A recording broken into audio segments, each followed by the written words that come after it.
भोपाल में पकड़ी गई एमडी ड्रग्स मामले के बाद इंदौर जिला प्रशासन और पुलिस के द्वारा भी सख्ती शुरू कर दी गई है, जिसको लेकर आज कलेक्टर आशीष सिंह के द्वारा एक बैठक ली गई, जिसमें पुलिस, स्वास्थ्य विभाग और आबकारी सहित अन्य विभाग शामिल हुए, जिसमें सभी अधिकारियों को कलेक्टर और एडिशनल पुलिस कमिश्नर के द्वारा निर्देशित किया गया कि वे अपने स्तर पर उन सभी फैक्ट्रियों की जांच और निगरानी करें जिसमें केमिकल का इस्तेमाल होता है और ये सुनिश्चित करें कि उनके पास जो केमिकल आ रहे हैं उसका उपयोग उन्हीं चीज़ों को बनाने में किया जा रहा है।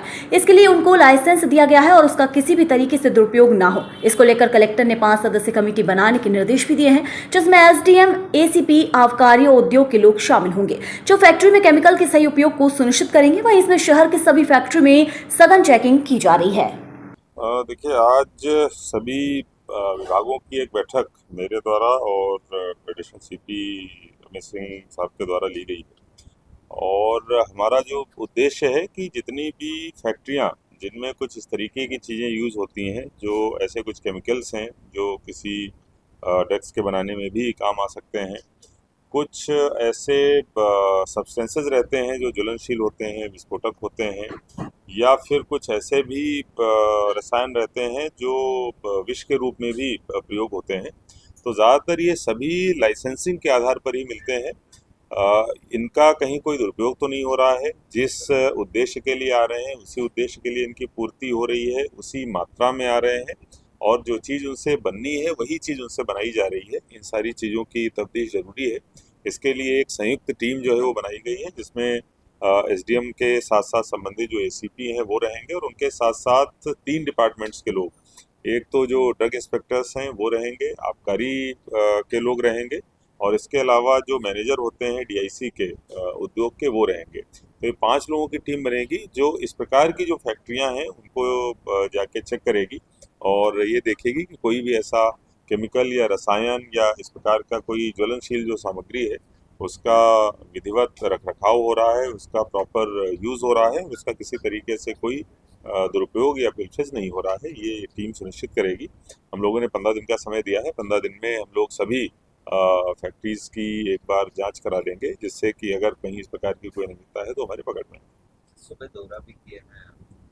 देखिए, ये ड्रग्स से रिलेटेड नहीं है, ये कोऑर्डिनेशन की मीटिंग थी। ये नेशनल कोऑर्डिनेशन की एक 4 स्तरीय प्लेटफॉर्म है, जिसकी प्रथम स्तर में जो हेड करते हैं, चेयर करते हैं, वो यूनियन होम सेक्रेटरी करते हैं और जो स्टेट लेवल पे है वो चीफ सेक्रेटरी साहब करते हैं और जो डिस्ट्रिक्ट लेवल पे है वो कलेक्टर साहब करते हैं।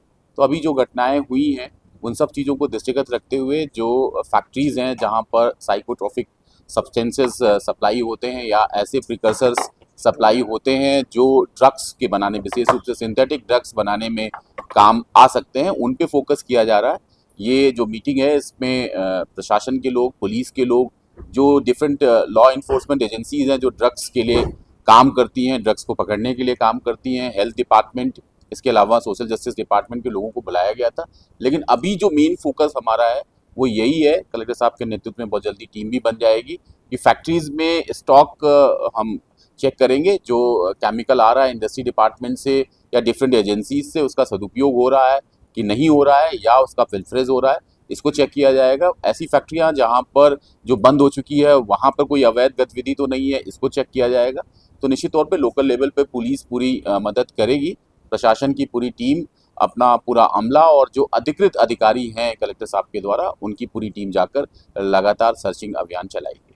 सर, इसमें देखने में आता है जब इस तरह के अभियान चलते हैं, जांच अभियान चलते हैं, तो कई बार ट्रैक बदल जाता है, वो दूसरे मोड पर चली जाती। क्या हमने इस तरह के निर्देश? देखिए, बिल्कुल निर्देश स्पष्ट है कि जो हमारी एसओपी है, जो फॉर्मेट है, जो कलेक्टर साहब बनवाएंगे, आज जारी भी होगा, उसका ही पालन किया जाए। मैंने शुरू में ही कहा कि साइकोट्रॉपिक सब्सटेंसेस और प्रीकर्सर्स जो केमिकल्स हैं उनको सप्लाई जहाँ होती है या ज्वलनशील जो पदार्थ हैं वहाँ पर ही सिर्फ चेकिंग हो, क्योंकि वो एक बड़ा थ्रेट होते हैं। वो क्योंकि सिंथेटिक ड्रग्स की ओर तेज़ी से एक ट्रांजिशन का फेज़ देखने को मिल रहा है और डिमांड भी उसकी बढ़ रही, तो इस पूरी डिमांड चेन सिस्टम, जो सप्लाई चेन सिस्टम, उसको ध्वस्त करने की कवायद हमारी है और हम ये नहीं चाहते हैं कि कहीं से डाइवर्ट हो। सर, जिनके खिलाफ पूर्व में के तहत कार्रवाई हुई, हम उनको भी देखेंगे कि पूर्व में? देखिए, पूरे भारत में एनसीबी ने एक पोर्टल बना रखा, निदान पोर्टल। निदान पोर्टल में सारे ऐसे रिपीट ऑफेंडर जो नारकोटिक्स में जेल जा चुके हैं उनकी जानकारी है। हम लगातार उस पर काम कर रहे हैं। मुझे लगता है कि इंदौर कमिश्नरी पुलिस ने पूरे मध्य प्रदेश में सबसे ज़्यादा पिट एनडीपीएस की कार्रवाई की है ऐसे रिपीट ऑफेंडर्स की, और हम लगातार कार्रवाई कर रहे हैं। और माननीय मुख्यमंत्री जी और सीपी साहब के निर्देश में लगातार हमारे जो डीसीपी साहबान हैं वो जमानत निरस्तीकरण भी जो नार्को ऑफेंडर्स हैं उनका करवा रहे हैं। हम लगातार इसमें लगे हुए हैं, और इसके अलावा हमारा नया सवेरा, नई शुरुआत, ईगल क्लाक नामक जो ड्रग्स रिलेटेड अभियान है वो सारे डीसीपी साहबान अपने थानों में लगातार करवा रहे हैं।